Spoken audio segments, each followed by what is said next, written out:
ఎవరైతే మరి తల్లిదండ్రుల గురించి కూడా చక్కని మరి చేతులు పాడుకున్నాం. ఎవరు వెళ్ళొద్దు, ఉండండి. ఒక్క అరగంట ఉన్నాను అమ్మ, వెళ్ళిపోకండి ఎవరు కూడా.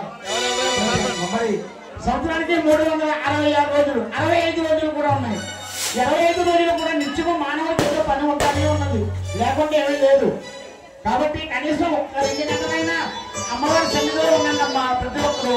మన హిందువులు, మనం అందరం హిందువులమ్మా, హిందూ మతంలో పుట్టాం కాబట్టి ప్రతి ఒక్కరు కూడా ఒక 2 గంటలైనా అమ్మవారి సన్నిధిలో మరి సేవ తీర్చుకుంటున్నా మరి కోరుకుంటున్నాం.